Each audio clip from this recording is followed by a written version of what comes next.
चलो ठीक है, बता। So first में, so the capacitance of a spherical condenser whose हाँ, inner sphere is grounded is 1 microfarad. If the अच्छा ठीक। space, so inner sphere grounded जब होता है तब नहीं समझ में आता है कि मैं बताता हूँ तुमको, देखो ये क्या है, इनर स्फीयर ग्राउंडेड का मतलब क्या हो गया, पहले डायग्राम पे समझ लेते हैं, ठीक है। ये देखो, ये कॉन्सेंट्रिक स्फीयर्स हैं, ठीक है भाई। यूजुअली क्या होता है, आउटर वन स्फीयर ये होता है, ऐसा नॉर्मल डायग्राम ऐसा होता है ना। yes sir. Outer shell grounded होता है, और इनर वन का रेडियस ए मान लें और आउटर वन का रेडियस बी मान लें, तो हम चार्ज किसको देते हैं, इसको देते हैं, और माइनस क्यू चार्ज यहाँ जाता है, राइट। Yes sir. ठीक है। इनफैक्ट तुम जानते हो किसी भी केस में कैपेसिटेंस का फंडा क्या होता है, मतलब हम लोग चार्ज किसको देते हैं, जो ग्राउंडेड नहीं है उसको देते हैं। Yes sir. तो मान लो उसको हमने क्यू चार्ज दिया है, और पोटेंशियल डिफरेंस जो नहीं ग्राउंडेड उसको ए नाम दे दिया हमने, क्या नाम दिया, So ए। A. तो फॉर्मूला क्या होता है, और जो ग्राउंडेड है तो सी होता है क्या, V A minus V B होता है। अब बी अगर ग्राउंडेड है तो वी बी क्या है, 0. जीरो है। तो प्रैक्टिकली क्या होता है, जो नहीं ग्राउंडेड होता है उसी का पोटेंशियल आ जाता है, नहीं, ये हो जाता है, ठीक है, ये होता है ना। Yes sir. हम्म। तो अब जैसे आउटर वन ग्राउंडेड होगा तो क्या होगा, जरा उसको देख लेते हैं, उसके बाद फिर इनर वन ग्राउंड कर देंगे, ठीक है भाई। Yes sir. ओके। तो अब इस पॉइंट को मैंने, मान लो अगर हमने जो ग्राउंडेड नहीं है उसको ए नाम दे दिया है, तो ए, और इसको बी नाम दे दिया। तो बताओ यहाँ पे ए का पोटेंशियल क्या होगा, कहाँ पे? ए पे, ए के सर सरफेस पे क्या पोटेंशियल होगा, सर KQ/A. के क्यू बाई ए, तो खुद की वजह से हुआ, और ये तो माइनस KQ/B. यस, ठीक है। यानी कैपेसिटेंस क्या बन गया,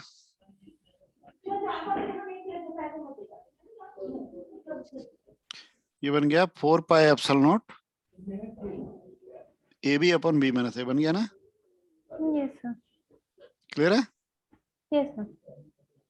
हाँ, अब आते हैं इस पे, ठीक है, क्लियर है। जी सर. अब दूसरा केस आते हैं, जो इनर वन को ग्राउंड कर देंगे तो क्या होगा, तो तरीका तो यही रहेगा, लेकिन रिजल्ट में वेरिएशन आ जाएगा, ठीक है। सोचने का तरीका बिल्कुल हमारा यही रहेगा। यहाँ चलो रेडियस ना R1 R2 नाम दे देते हैं, क्या कोई दिक्कत। हम्म। तो इसमें किसको अर्थ किया हमने, इनर. इनर को, ठीक है। तो जो जो उसको अर्थ नहीं किया उसको मैंने ए नाम दे दिया, ठीक है भाई, ये ए है, ये बी है, ठीक है, ओके। तो चार्ज किसको देते हैं हम लोग, सर नहीं, जो ग्राउंडेड है. तो इसमें किसको देंगे, सर A. ए को, तो ए को मानो हमने क्यू चार्ज दे दिया, क्या। तो अगर ए को चार्ज क्यू दे देंगे तो बताओ बी पे क्या चार्ज आ जाएगा, -Q. नहीं। अभी देखो यहाँ पे फंडा क्या है, जो कोई भी बॉडी ग्राउंडेड होगा उसका नेट पोटेंशियल क्या होगा, 0. जीरो। तो मान लो यहाँ स्मॉल क्यू चार्ज आ जाएगा, स्मॉल क्यू मुझे पता नहीं है क्या है, मैंने मान लिया, ठीक है। क्योंकि जो भी बॉडी ग्राउंडेड होता है, ग्राउंडेड का मतलब क्या होता है, grounded means it can take any charge from the earth और give any charge to the earth to make its net potential zero, ठीक है। Yes sir. जानते हो ये बात ग्राउंडेड के बारे में, यस सर. मतलब ग्राउंडेड में ये कंडीशन नहीं है कि चार्ज जीरो होना चाहिए, मेन कंडीशन क्या है ग्राउंडेड का, सर पोटेंशियल 0. उसका नेट पोटेंशियल जीरो होगा, और इसके लिए वो चार्ज ले भी सकता है अर्थ से और दे भी सकता है, यानी चार्ज कंजर्व नहीं है, ठीक है। Yes sir. हाँ, तो मैंने मान लिया यहाँ पे इसमें अर्थ से स्मॉल क्यू चार्ज ले लिया, अब ये क्यू पॉजिटिव भी होता है नेगेटिव होता है मुझे नहीं पता, ठीक है। तो इस हिसाब से अब बताओ वी क्या होना चाहिए चार्जेज के हिसाब से, बाहर वाले का कंट्रीब्यूशन क्या होगा, KQ/R2 होगा, यस सर. और खुद का, सर K/R1. हाँ, और इस टोटल को जीरो कर दोगी यस. तो इससे स्मॉल क्यू क्या आ जाएगा, -KQ/R1 में आती है. हाँ, ये ध्यान रखना, ठीक है बेटा, ओके, ठीक है, ये ध्यान रखना। यानी अब अगर मैं तुमसे पूछूंगा what is the potential at A, यानी ये स्मॉल क्यू मिल चुका है मुझे, now if I ask you what is the potential at A, what is your answer, जो भी टोट, हाँ बताओ, ए का पोटेंशियल क्या होगा अब, So K small q by R2 plus हाँ, यानी K capital Q plus small q by R2 ऐसे लिख देंगे, क्यों? yes sir. और स्मॉल q की वैल्यू यहां से डाल दो, क्या बना? ठीक है ना? जी सर. ये वाली वैल्यू स्मॉल q को जो हमने निकाली है वो अब यहाँ पुट कर दो, और C का देखो क्या बनता है, Q बाई V है, क्या बनता है बताओ?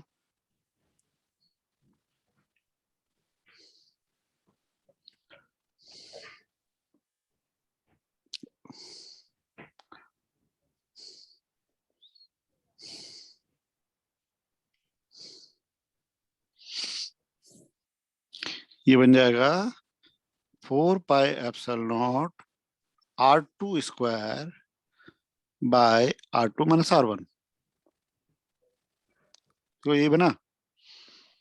जी सर.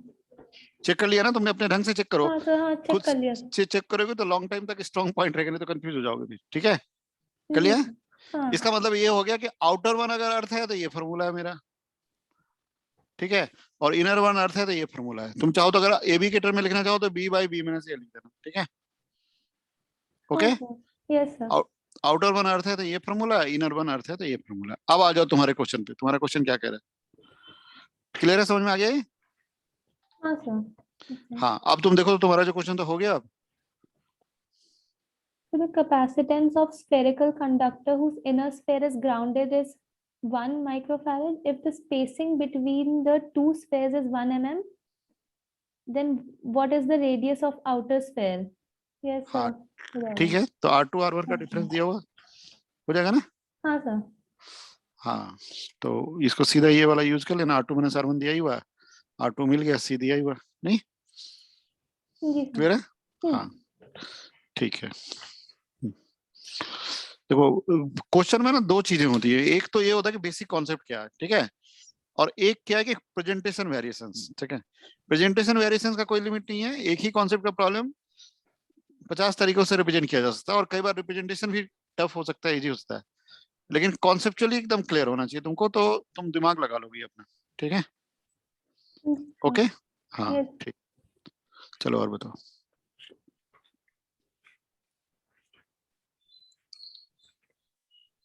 इसको ना रिजल्ट की तरह ध्यान पे रख लेना लेकिन, ठीक है, because every time we are not suppose to derive it, right? Yes sir. Sir next में डायग्राम है एक. हाँ बताओ, तुम चाहो तो बताओ, कोई बात नहीं, ठीक है। सर एक सर्किट है, सीरीज में दो कैपेसिटर हैं. सीरीज में दो कैपेसिटर है, बहुत बढ़िया, C1 C2 और फिर उससे बैटरी है 10 वोल्ट की. ठीक है। फिर जो स्विच है साइड में जो इनिशियली ओपन है. ये C1 है, ये C2 है, और यहाँ पे बैटरी है 10 वोल्ट की, ठीक है, और स्विच यहाँ ओपन है, ठीक है। Yes sir. हम्म, तो इनिशियल चार्ज सर C1 पे 10 माइक्रोकूलम है. अच्छा, C1 पे 10 माइक्रोकूलम, ठीक है। और जो ये C2 पे 0. ये दिया हुआ है ना शुरू में, जब स्विच खुला हुआ तब की बात है। Yes sir. 0 0, ये इनिशियल कंडीशन है, राइट? यस ठीक है सर. ना? और हाँ हाँ C1 is equal to C2 is equal to 1 microfarad. हाँ ठीक है, मतलब वैल्यूज दी गई, कोई दिक्कत नहीं, ठीक है। अब बताओ। The following figure shows the initial charges on the capacitor. ठीक है, After the switch S is closed, find hmm, charge on capacitor C1. Okay. देखो हर एक क्वेश्चन का ना, देखो एक तो सॉल्यूशन होता है, एक उस सॉल्यूशन में इन्वॉल्व ना एक फंडामेंटल पॉइंट होता है, ठीक है, ओके। Yes. तो यहाँ पे जो फंडामेंटल पॉइंट है इस क्वेश्चन का वो ये है कि कोई भी सिस्टम अगर आइसोलेटेड है, यानी बस आपस में ही ज्वाइन है, किसी और से ज्वाइन नहीं है, तो उसके टोटल चार्ज क्या रहेंगे? Constant, conserved. कंजर्व रहेंगे। तो यहाँ पे बताओ कौन ऐसा है जो खाली आपस में जुड़ा हुआ है और किससे नहीं जुड़ा हुआ है? C1, C2. हाँ, C1 का राइट प्लेट और C2 का लेफ्ट प्लेट, यानी ये कैसा सिस्टम बना रहा है? Isolated system. यानी इस पे नेट चार्ज कांस्टेंट रहेगा, तो नेट चार्ज शुरू में कितना है भाई? So 10 micro -10 हाँ, तो हमेशा इस पे -10 माइक्रो कूलम ही रहेगा, कुछ भी हो जाए। मतलब फाइनल सिचुएशन में भी इस पे क्या रहेगा?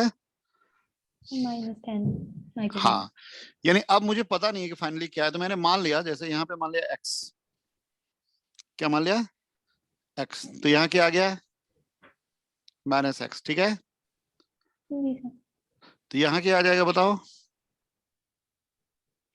टोटल तो -10 होना चाहिए। So -10 plus x. हाँ, तो x -10 ना, हाँ क्यों? yes sir. हाँ, और ये उसका अपोजिट नहीं? Yes sir. हाँ, और नेट पोटेंशियल क्या होना चाहिए? The मतलब total अगर मैं, 10. हाँ, तो अब यहां से मान लो हम ऐसे चलते हैं, तो ये क्या होगा? -x/c1। यानी अगर मैं क्वांटिटी खाली ऐसे इवेल्युएट कर लूँ, x/c1 plus x -10/c2, value put कर दूंगा अभी, that's total should be equal to 10। Yes sir.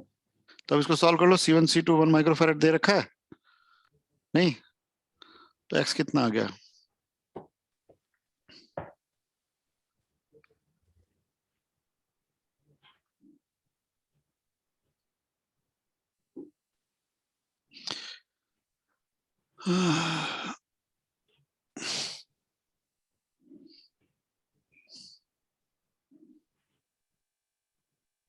तो x आ गया तुम्हारा 10 माइक्रो कूलम।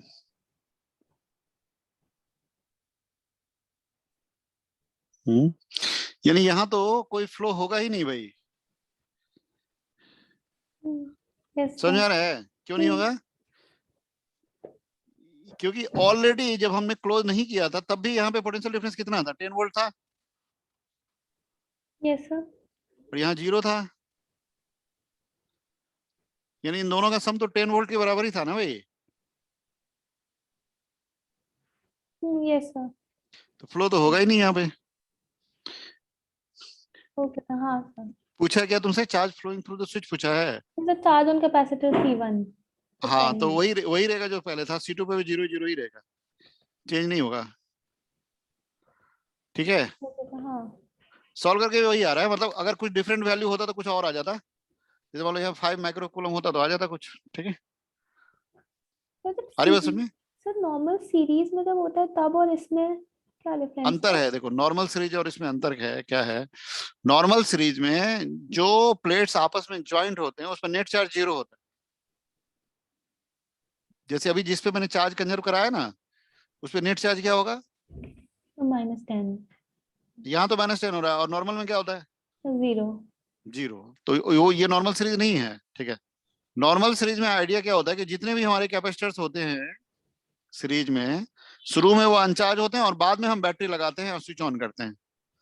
ठीक है, मतलब ऐसा हमने किया, जब ऐसा किया था अनचार्ज था, अब कर दिया, अब इसके बाद चार्ज आए, तो जो भी जितना प्लस यहाँ आएगा उतना माइनस यहाँ आएगा, उतना ही प्लस यहाँ आएगा उतना ही। मतलब अगर मैं यहाँ क्यू डाल दूं तो यहाँ -q, यहाँ +q, यहाँ -q, यहाँ फिर +q, यहाँ -q। यानी इन पे नेट शुरू में 0 था, हमेशा 0 रहेगा, ये फर्क होता है। इसमें ऑलरेडी इन्होंने पहले से चार्ज दे दिया, तो it's not a normal series, right? Yes sir. ठीक है, क्लियर है? जी सर. हाँ, तो ये ध्यान रखना है। मतलब basically it is the question of conservation of charge. ठीक है, तो ये ध्यान रखना है, अगर पहले शुरू से ही चार्जेज हैं तो फिर हम लोग कंजर्वेशन ऑफ चार्ज से करेंगे, नॉर्मल सीरीज वाले मेथड से नहीं करेंगे। ठीक है, अच्छा देखो, जितने भी अच्छे पॉइंट्स पता चलते हैं ना, उसके ढंग से नोट्स भी बना लेना, तभी वो काम आएगा टाइम पे। ठीक है, ठीक है। हाँ सर. हाँ हाँ, मतलब अपने साइड में एक नोट्स लिख लेना कि ये चीज तो ऐसे मैं भी हुई। स्क्रीनशॉट ले लेगी फिर कर लूंगी उसमें. हाँ, वो कर लो, कोई दिक्कत, मतलब वो अपने ढंग से तुम इंश्योर कर लो, that is your liberty, but इसको कर लेना जरूर से। ठीक है, नहीं तो कई बार क्या होता है, हम बहुत अच्छी अच्छी चीजें कर लेते हैं, फिर बाद में सब भूल जाते हैं। ठीक है, ठीक है. हाँ, चलो ठीक। फिर सर, सर नेक्स्ट वाले में भी डायग्राम है हाँ, बताओ बेटा, एक मिनट।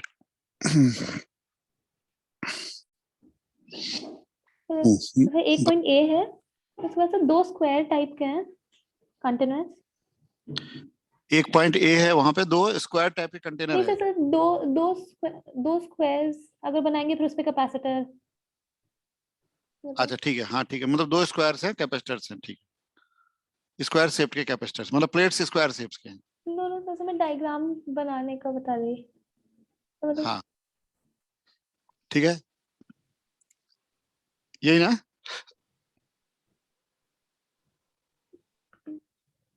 नहीं सर सर, दो अगर स्क्वायर ऐसे नॉर्मली ड्रॉ करेंगे तब फिर उस पे कैपेसिटर्स लगे हुए हैं, मतलब सब सर्किट बता रही कैसे ड्रॉ करेंगे।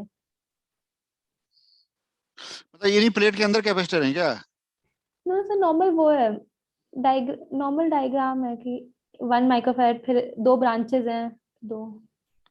अच्छा अच्छा, यहाँ से दो ब्रांच निकले, ठीक है।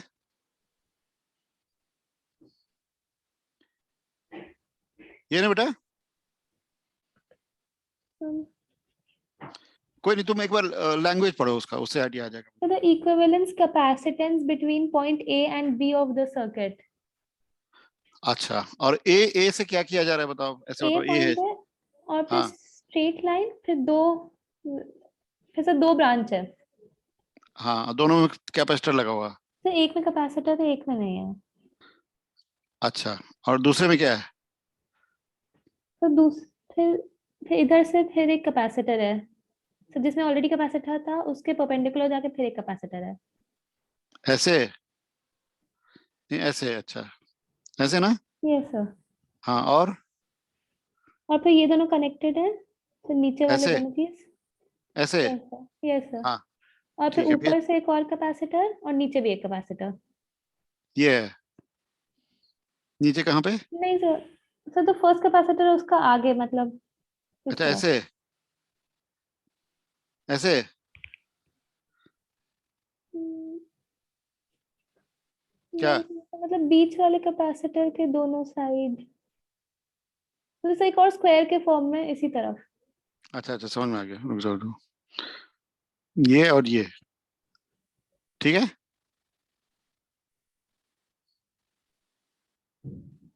क्या? जैसे सर लास्ट ब्रांच में दो हैं।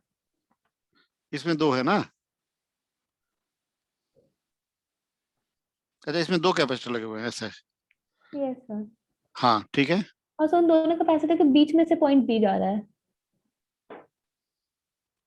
ओके ओके, इनके, अच्छा अच्छा ठीक है, चलो मैं समझ में आ गया, मतलब यहाँ पे पॉइंट भी है ना। Yes sir. अच्छा ठीक है, एक बार मैं दूसरा डायग्राम, ठीक है, बना देता हूँ डायग्राम, समझ में आ गया।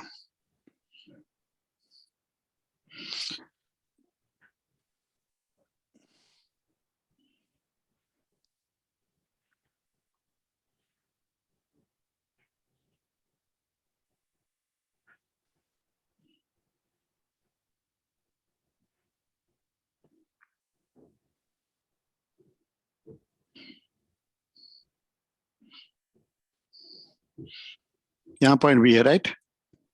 Yes sir. यहाँ पॉइंट है, ठीक है। हाँ, अब बताओ। तो equivalent capacitance between point A and B. अच्छा, और सभी का कैपेसिटेंस सी है? नो सर, सर वन, तो बस लास्ट बी के सेकंड वाले का टू है, बाकी सबका वन है। ये वन, ये भी वन, ये भी वन, यस सर। ये टू, ठीक है। Yes sir. ओ- ओके, ठीक है। तो अब जरा ये सोचो कि एक फंडा क्या है, देखो यहाँ पे, मतलब एक सर्किट का फंडा है। सर्किट के फंडे में एक पॉइंट होता है रेजिस्टेंसलेस वायर का, ठीक है। रेजिस्टेंसलेस वायर कहीं से कहीं सीधा जाता रहे ना, वो सेम पॉइंट को रिप्रेजेंट करता है, राइट?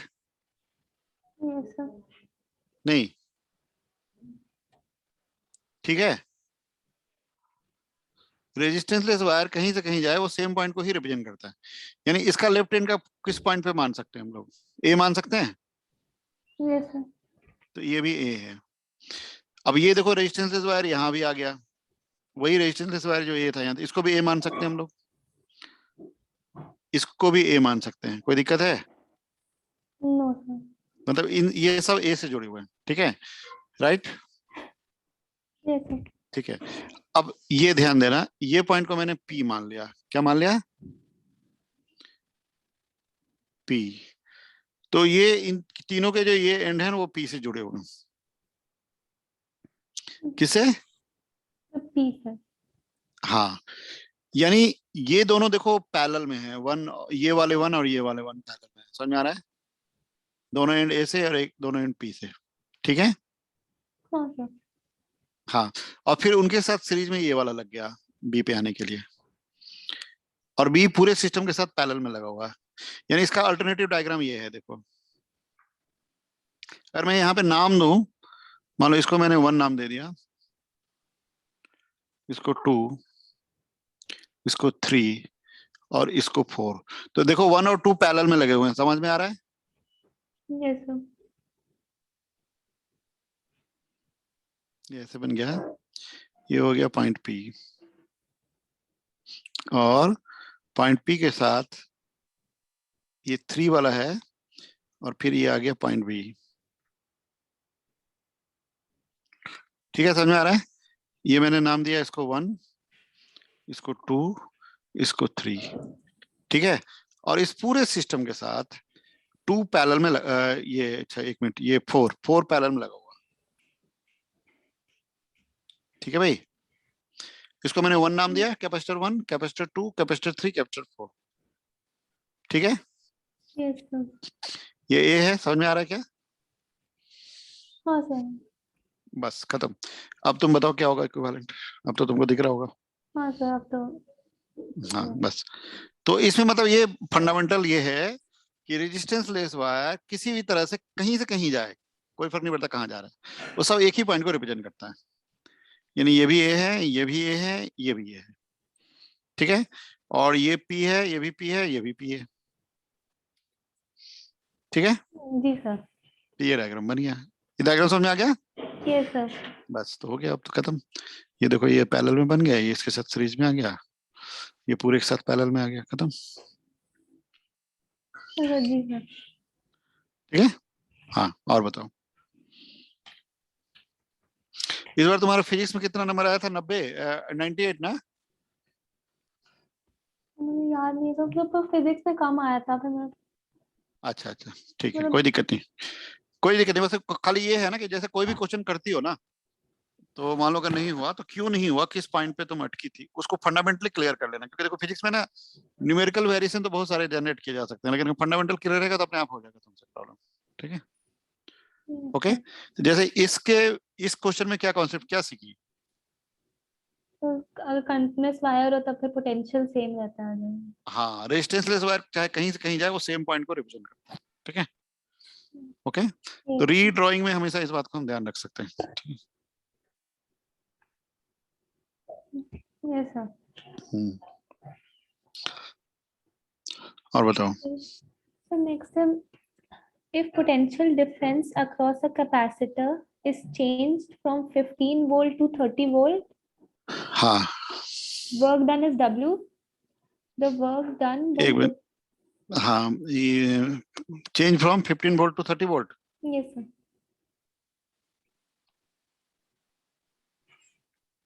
हाँ, ठीक है, The work done is W. ठीक है।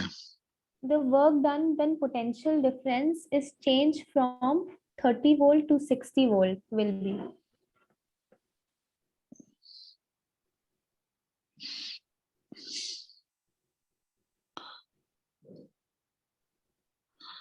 हाँ, तो देखो, तुमको जो फंडा लगाना है ना, वर्क डन का जो फंडा लगाना है, वो तो एनर्जी चेंज का ही लगाना है ना। एनर्जी का क्या फॉर्मूला होता है? Q square by CV square by 2. बस ये होता है हाफ सी वी स्क्वायर। ठीक है, Yes sir. ठीक है। तो वर्क डन जो होता है ना, वर्क डन, वर्क, वो हमेशा ऐसे डिफाइन होता है, यूएफ माइनस यूआई, राइट? कैसे? Yes sir. UF minus UI. हाँ, ये वर्क डन किसका वर्क डन पूछा है? पता नहीं सर, बस यही लिखा है। Work done by the battery तो नहीं पूछा है?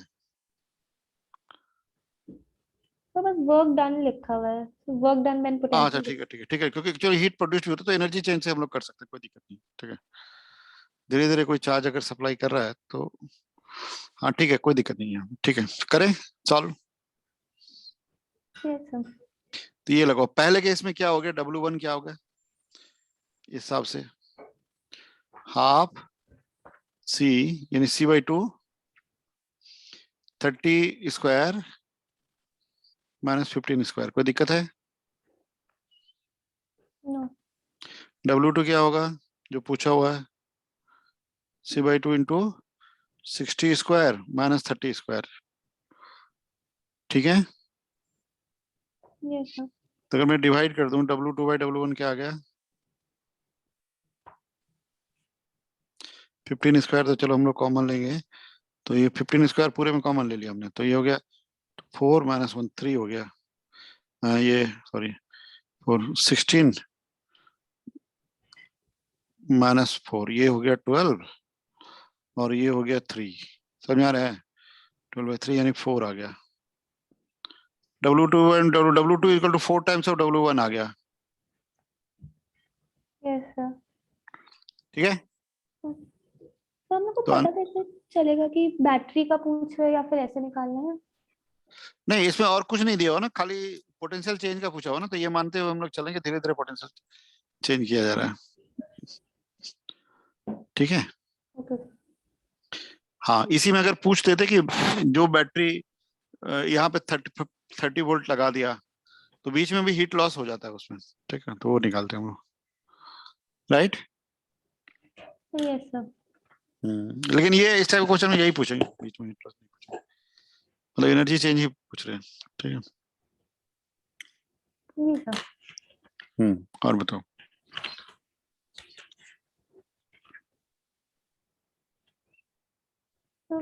N identical capacitors hmm are joined in parallel hmm and the combination is charged to a potential V. Now, if they are separated and then joined in series, then energy of combination will.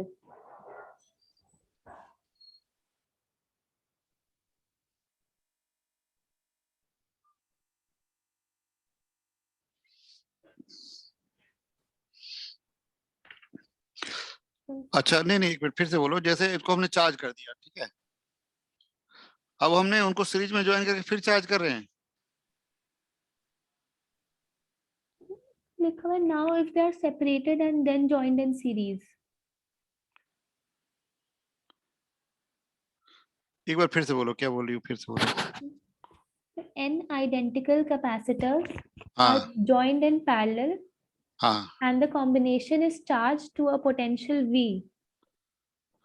ठीक है ठीक है। Now, hmm now if they are separated and then joined in series, then energy of combination will. So फिर options है. वो तो वही रहेगा ना, जो पहले था वही रहेगा, बैटरी तो नहीं लगा रहे ना, No sir. तो क्या चेंज होगा, कुछ नहीं होगा। देखो मतलब कहने का मतलब अगर हम लोग ऐसे करें हैं, लगातार कैपेसिटर 1 2 को नाम दिया हमने, ठीक है भाई, 1 2 लास्ट वाला को एन नाम दिया, राइट। तो इसको सी कैपेसिटेंस और वी वोल्ट से चार्ज कर दिया, तो ये हो गया प्लस माइनस प्लस सीवी हो गया, कितना हो गया, SCV. ये भी, ये माइनस सीवी, ठीक है। हाँ, अब इनको हटा करके हमने ऐसे ऐसे ज्वाइन कर दिया, तो क्यों चार्ज फ्लो करेगा, ऐसे ज्वाइन कर दिया ना भाई, बैटरी तो नहीं लगाया ना अब, Yes sir. नहीं, तो ये सीवी है, ये माइनस सीवी, ये प्लस सीवी, ये माइनस सीवी, ऐसे ही है सब लगा हुआ है। हाँ, तो क्यों चेंज करेगा, ठीक है, चार्ज का फ्लो ही नहीं होगा, बाहर बैटरी तो लगाई नहीं हमने, चार्ज का फ्लो क्यों होगा। हाँ सर. हाँ, तो एनर्जी चेंज क्यों करेगा, हाँ अगर बाहर बैटरी लगा देते वही वाला, तो फिर टोटल फिर वी हो जाता है यहाँ पे, ऐसे ये बैटरी लगा देते तो क्या हो जाता, हाँ तब क्या हो जाता है, जो हमारा यहाँ पे हर एक जगह वी था, हर एक में जो पोटेंशियल हो जाता है वो V/N हो जाता है, और एनर्जी हो जाती हाफ CV² होता है, ठीक है। तो एनर्जी 1/n टाइम्स हो जाती है, ठीक है, समझ में आ रहा है? Yes, sir. हाँ। तो अब प्रेजेंटेशन पे डिपेंड करता है, क्वेश्चन का जो लैंग्वेज है उसके हिसाब से मुझे तो यही लग रहा है कि इन्होंने ऐसे करके ऐसे कर दिया, बैटरी नहीं लगाया। हाँ, अगर वही V-वोल्ट का बैटरी लगा दें तो हमारी जो एनर्जी है ना वो 1/n टाइम्स हो जाएगी, ठीक है।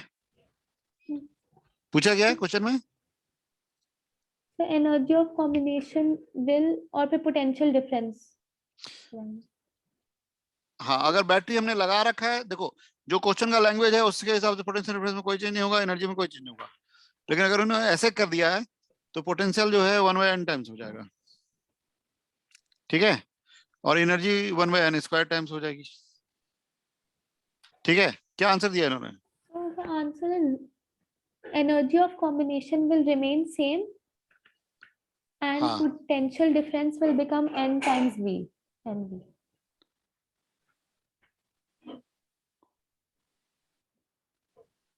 नहीं, एक मिनट एक मिनट। अच्छा अच्छा, हाँ तो ठीक है, सही कह रहे हैं, ठीक है। ये इन्होंने बैटरी हटा के वाला केस लिया, तो ठीक सही कह रहे हैं। ये जैसे यहाँ से यहाँ तक अगर हम लोग जाएंगे ना तो NV हो जाएगा पोटेंशियल, ठीक है। मतलब हर एक में तो V है ना, अब तो सीरीज में आ गए तो सब ऐड हो जाएंगे ना। समझ में आ रही मेरी बात? हाँ हाँ। तो पोटेंशियल हो गया NV और एनर्जी वही रहेगा क्योंकि सब पे तो पोटेंशियल वही है। Got my point? Yes, sir. हाँ, सही कह रहे हैं। मतलब इन्होंने बैटरी वाला केस नहीं लिया, बिना बैटरी की बात कर रहे हैं। तो पोटेंशियल हो गया NV टाइम्स और एनर्जी सेम रहा, क्योंकि हर एक में तो V है, हर एक एनर्जी तो वही रहा जो पहले था, चार्ज का फ्लो वही नहीं। Yes, sir. क्लियर है? Yes, sir. हाँ, चलो और बताओ।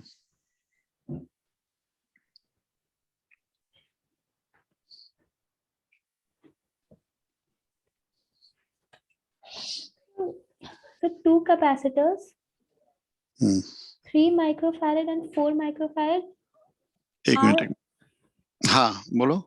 are individually charged across a 6-volt battery.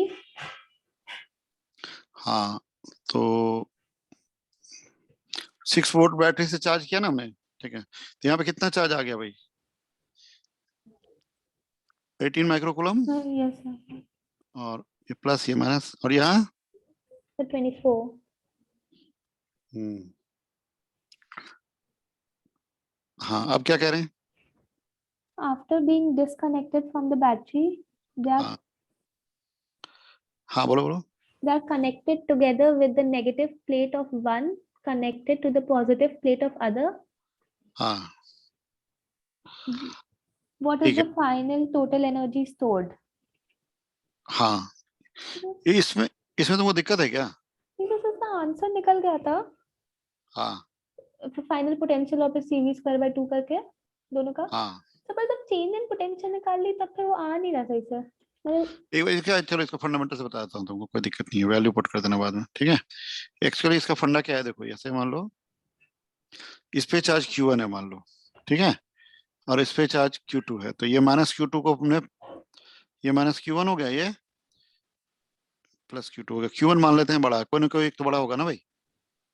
Yes इसको मैंने ऐसे ज्वाइन कर दिया, ये कह रहा है ना क्वेश्चन, यस सर। ठीक है। तो अब इस क्वेश्चन में सबसे पहली बात क्या होगी कि ध्यान देने की बात ये है, मान लो ये C1 है, इसमें आइसोलेटेड सिस्टम कौन बना? ये। तो टोटल चार्ज कितना है हमारा? Q1 - Q2, है ना? Yes sir. तो जानते हो जब पैरेलल में होता है तो चार्ज जो होता है प्रोपोर्शनल, चार्ज का फॉर्मूला क्या है? CV होता है, V तो सेम हो जाएगा पैरेलल में, फाइनली जो पोटेंशियल इसका होगा इसका होगा, यस सर। यानी charge will be distributed proportional to capacitance. क्या? तो charge will be distributed proportional हाँ, यानी कैपेसिटी। यहाँ पे नया फाइनल इस पे स्मॉल Q1 लिख दें हैं, तो small Q1 will be Q1 - Q2 into C1/C1 + C2। कोई दिक्कत है? And small Q2 will be Q1 - Q2 into C2/C1 + C2। Clear है? Yes sir. ये समझ में आ रहा है ना? हाँ सर।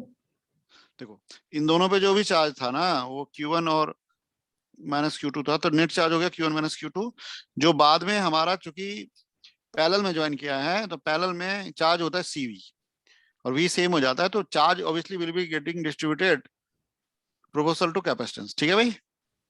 yes sir. तो टोटल Q1 माइनस Q2 को C1 C2 में डिवाइड करना है, तो पहला वाला ये हो गया, दूसरा वाला ये हो गया, तो इस तरह से हमको चार्ज मिल गया। ठीक है, Yes ओके। sir. और हाँ, और पोटेंशियल की बात करेंगे तो बता देंगे, ये बाई C1 से डिवाइड करेंगे, इसका पोटेंशियल, इसका पोटेंशियल। ठीक है। हाँ, अब तुम्हारा क्या क्वेश्चन है बताओ। अगर इधर से Q कैलकुलेट होगा तो मैंने एनर्जी तो कैलकुलेट कर ली थी। नहीं, अब एनर्जी कैलकुलेट करना है तो कर लेंगे ना हम लोग। मान लो हमने तो वी निकाल लिया, तो फाइनल पोटेंशियल क्या हो गया हमारा? फाइनल पोटेंशियल दोनों जगह सेम ही होगा ना भाई। तो वी फाइनल क्या आ गया? Q1 बाई इसका C1, यानी Q1 minus Q2 by C1 plus C2, ये हो गया। This is the final potential. ठीक है। Yes sir. हाँ, तो अगर हमसे फाइनल एनर्जी पूछा जाएगा तो मेरा आंसर हो जाएगा half C1 plus C2 into Q1 minus Q2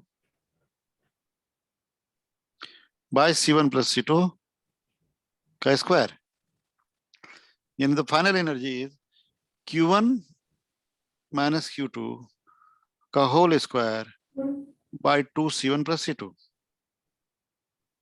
ये हो गया हमारा फाइनल एनर्जी। समझ में आ रहा है क्या? Yes sir. आ रहा है समझ में? हाँ सर। हाँ, तो ये हमारा फाइनल एनर्जी हो गया सिस्टम का। हाँ, अब बताओ कुछ गड़बड़ आ रहा है क्या? नहीं तो शायद मैं कैलकुलेशन कुछ गलत गलत कर रही थी। हाँ, बल्कि तुम ये जो मेथड मैंने बताया ना, उसको फॉलो करो तो जल्दी कर पाओगे। समझ में आया? Yes sir. हाँ, मतलब जब फाइनल चार्ज निकालना है या फाइनल पोटेंशियल निकालना है तो इस तरह से कर लेना ज्यादा आसान हो जाएगा। ठीक है, जी डन। सर। और ये बेसिकली चार्ज कंजर्वेशन का क्वेश्चन है, ये ध्यान देना। ठीक है। हाँ सर। हम्म, इसमें जानते हो अगर इसमें सेम को ज्वाइन कर देता तो प्लस हो जाता, बस फर्क इतना आ जाता। ऑपोजिट को ज्वाइन किया तो ये हो गया, सेम को जानता तो यहाँ पे Q1 प्लस Q2 हो जाता है बस। ठीक है। Yes sir. हाँ, और बताओ। लास्टली उसमें वो थी सर, मतलब बोलो हम बोलो। लोग चार्जिंग ऑफ कैपेसिटर में tau is equal to RC लेते हैं ना, हाँ हाँ तो उसमें आर कौन, जब जैसे बहुत सारे रेजिस्टर्स होते हैं तो समझ में नहीं आता कि आर किसको, कौन सा आर होता है। हाँ, ऐसे केस में ना चार्जिंग और कैपेसिटर में अगर बहुत सारे आर होंगे सर्किट के अंदर, ठीक है, यस सर। तो तुमको ये लेना पड़ेगा कि मतलब खाली टाइम कांस्टेंट निकालना चाह रही हो, क्या निकालना चाह रही हो? Yes sir. हाँ, तो टाइम कांस्टेंट में कैपेसिटर के अक्रॉस जो आर है वो लेना है। ठीक है। तो कैपेसिटर सीरीज में है? नहीं, एक मिनट, तुम्हारे पास कैपेसिटर एक है कि ज्यादा है? तो कैपेसिटर एक है। हाँ, तो तुम ये सोच लेना कि कैपेसिटर के बैटरी को कर देना शॉर्ट सर्किट। क्या कर देना? Short circuit. हाँ, अब कैपेसिटर के अक्रॉस जो रेजिस्टेंस आएगा ना, वही तुम्हारा इक्विवेलेंट रेजिस्टेंस हो जाएगा सर। ठीक है। तो जैसे इस क्वेश्चन में हम्म, for the circuit shown in the figure find, हाँ बताओ बताओ। अगर सर्किट एक जब बैटरी है उससे एक हम्म, R1 अटैच्ड है। एक मिनट, बैटरी है उसके साथ एक R1 अटैच्ड है। ठीक है। हम्म, तो R1 से पैरेलल में R2 और C। मतलब ऐसे नहीं, R1 के पैरेलल में ही लगा हुआ खाली, Yes, sir. ऐसे ना? हाँ सर। हम्म, अभी तो सर्किट कंप्लीट करके फिर एक स्विच है उधर। हम्म, ऐसे। ठीक है।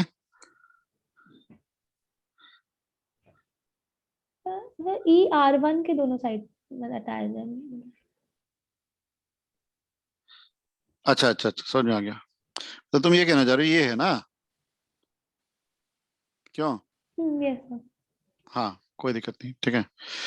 हाँ तो इस टाइप के क्वेश्चन में क्या पूछा है तुमसे? So, टाइम कांस्टेंट पूछा है। the first part में time constant of circuit when switch is open. Switch is open का मतलब क्लोज ना। तो फर्स्ट में ओपन है और फिर नेक्स्ट में क्लोज्ड है। अच्छा हाँ ठीक है। तो स्विच जब ओपन है तो फिर बैटरी कहाँ है सर्किट में?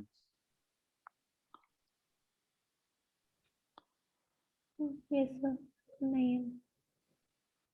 नहीं, बैटरी जब आएगी नहीं तो फिर चार्ज होगा कैसे? खैर कोई नहीं है, वो टाइम कांस्टेंट को इससे कोई फर्क नहीं पड़ता। बाकी मुझे समझ में आ गया क्या करने चाह रही हो तुम, ठीक है। नहीं, मुझे लग रहा है डायग्राम में कुछ उल्टा पुल्टा हो गया। देखो डायग्राम तुम्हारा ये होना चाहिए, ठीक है। ये बैटरी ऐसे लगी हुई है,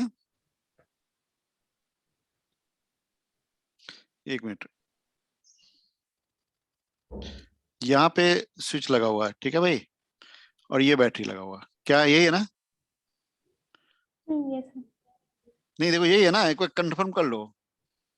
हाँ सर यही है। नहीं सर हाँ तो स्विच ये दोनों, स्विच इधर नहीं है सर, स्विच इधर नहीं है। तो स्विच किधर है? सर स्विच ई के साइड में है। यहाँ लगा तो हुआ है। हाँ सर। अरे यार, तो फिर इसको स्विच को क्लोज करने का मतलब, ओपन का मतलब क्या होगा फिर? हाँ हाँ सर।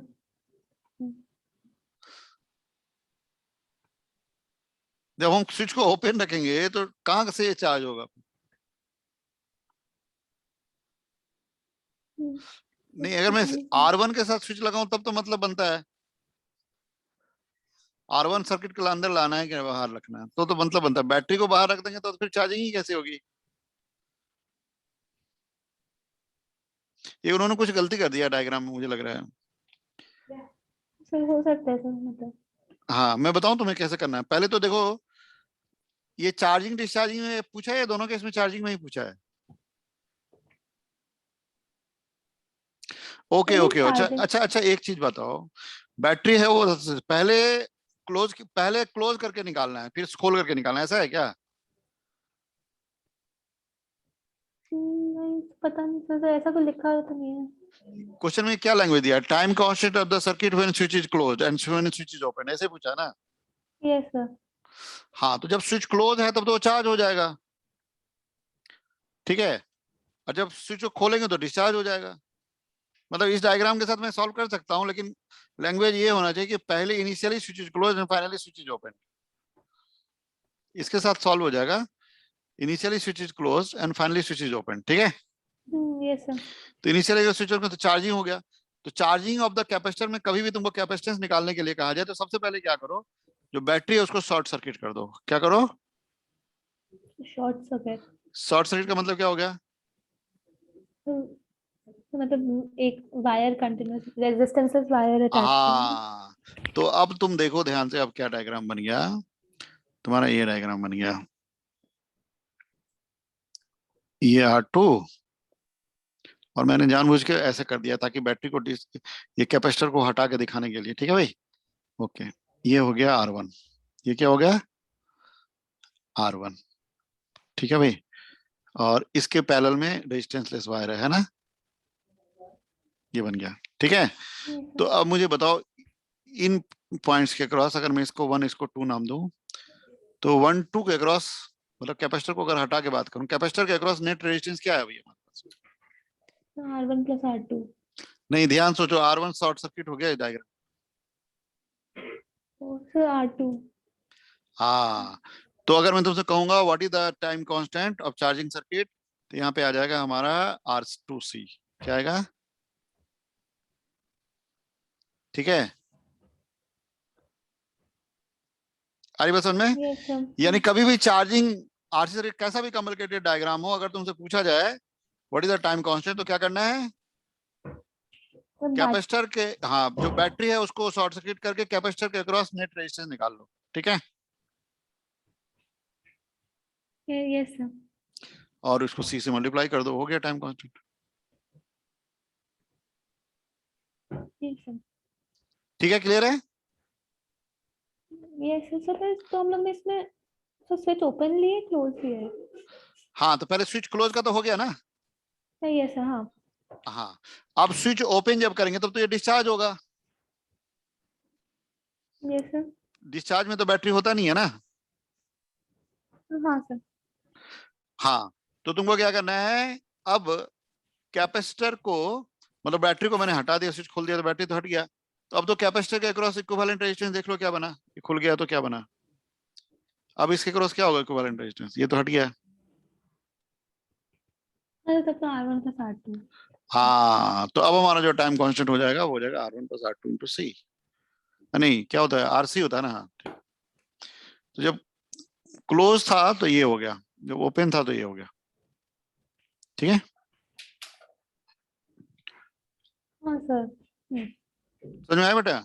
Yes sir. प्रिंसिपल समझ में आया कि नहीं आया, आंसर तो खैर हो जाएगा, उसको कोई इतनी बड़ी बात नहीं है। प्रिंसिपल समझ में आया।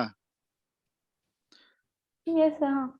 जब भी चार्जिंग के समय में टाइम कांस्टेंट पूछेंगे तो आप कुछ नहीं करेंगे, बैटरीज को शॉर्ट सर्किट कर देंगे और कैपेसिटर के अक्रॉस इक्विवेलेंट रेजिस्टेंस निकाल के सी से मल्टीप्लाई कर देंगे। ठीक है। Yes sir. हाँ। और अगर डिस्चार्जिंग में पूछा जाएगा तो बैटरीज को हटा देंगे। हटाना और शॉर्ट सर्किट करना अलग बात है, ठीक है। हटाने का मतलब डिस्कनेक्ट ही कर दिया हमने। ठीक है। हम्म, ठीक है, तब फिर नए केस में कैपेसिटर के अक्रॉस इक्विवेलेंट रेजिस्टेंस निकाल लेंगे और सी से मल्टीप्लाई कर देंगे। ठीक है। Yes sir. हाँ बिल्कुल। ठीक है, ओके। और बताओ, सर ये हो सारे गया सर। अच्छे पॉइंट तुमने पूछे हैं और सारे अच्छे नोट्स करके चलना। मतलब इन सब पॉइंट्स में अगर तुम जानते हो, अगर ये सब क्वेश्चन अगर तुम अच्छे से नोट्स बना के रखोगे, और अगर तुमको अगर आए एग्जाम में और गलती नहीं हुआ तुमसे, तो ये मान लो कि तुम्हारा जो परफॉर्मेंस है कम से कम 24-25% तो बढ़ ही जाएगा इसमें, फिजिक्स में। ठीक है, जी सर। हाँ। ओके, हाँ सही है। और बताओ, सर हो गया सर, थैंक यू सर। बस इतना ही थे। हाँ सर, अब कैपेसिटर्स पे। अच्छा, तुम कर किस सोर्स से रही हो ये बताओ। तो मैं सर नोट्स पहले के और थे सर, एलन एलन के मॉड्यूल फिर हाँ, क्वेश्चन। हाँ कर लो, ठीक है। एलएन के मॉडल ठीक है, नहीं सही है, सही है। और सर और हाँ, भी कुछ करना चाहिए? नहीं ठीक है, एलन के मॉडल सही हैं, और पास्ट ईयर्स के प्रॉब्लम्स पे जरा ध्यान देना रहता है। ठीक है, जी सर। एक बार मतलब पास्ट ईयर के पेपर का एनालिसिस करके खुद से एक एनालिसिस कर लेना कि किस टाइप के क्वेश्चन वो ज्यादा पूछ रहे हैं। ठीक है, ओके। जी सर। और एक कोशिश करना कि पूरा रिवीजन विवीजन तुम्हारा सब कुछ ना दिसंबर तक हो जाए, और उसके बाद खूब प्रैक्टिस करो। ठीक है, मतलब बेसिकली ये प्रैक्टिस का गेम है। ठीक है, तुम्हारे बायोलॉजी में कितने आए थे। सर बायो में 340 या 330 ऐसे आए थे। अच्छा, बायोलॉजी में तो बढ़िया था। और केमिस्ट्री में। उनमें मार्क्स नहीं, मेन उसमें मार्क्स नहीं थे, मैंने मार्क्स नहीं कैलकुलेट करे थे, मुझे वो पता है परसेंटाइल। अच्छा, परसेंटाइल कितना था।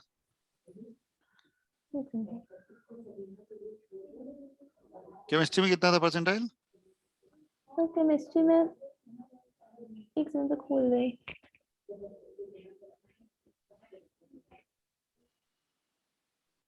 तो केमिस्ट्री में सर 98.39। 98.39। अच्छा, तो केमिस्ट्री में तो ठीक था, बढ़िया था। और बायोलॉजी में भी तुम्हारा कितना रहा होगा। सर 97.9। अच्छा, बायोलॉजी में कम था थोड़ा सा, लेकिन मार्क्स तो ठीक था। और फिजिक्स में। सर फिजिक्स में 97.8। अच्छा, तो तुम्हें ऑप्शंस तो मिल रहे होंगे। सर मेडिकल नहीं, मतलब सर BDS हो जाएगा। तो मेडिकल में कितना रैंक तक मिल रहा है तुम्हारा, क्या रैंक क्या बन रहा है। मेरी रैंक सर 23,410। तो उतने में तो मेडिकल मिल जाना चाहिए। सर मोस्टली ऐसे 13,000 14,000 तक है गवर्नमेंट कॉलेजेस। नहीं तो इतनी कहाँ, जब 40,000 तो सीट्स है तो पूरे गवर्नमेंट कॉलेज में, मान लो रिजर्वेशन भी हटा दें तो भी 20,000 तो हो ही जाना चाहिए। हाँ, ओके, अच्छा। तुम्हारा दिल्ली का कोटा है। Yes sir. तो दिल्ली में तो हो जाना चाहिए ना, नहीं होगा। दिल्ली की कट ऑफ बहुत हाई होती है तो फिर। अच्छा, दिल्ली कट ऑफ हाई है ना। अच्छा अच्छा yes, sir. अच्छा, कट ऑफ कम कहाँ का है। सर उधर बिहार वगैरह का सर, मतलब उधर अब उधर नहीं, उधर का डोमिसाइल नहीं बन, मतलब सर एक ही जगह का डोमिसाइल होता है, वरना बिहार वगैरह का कम का था।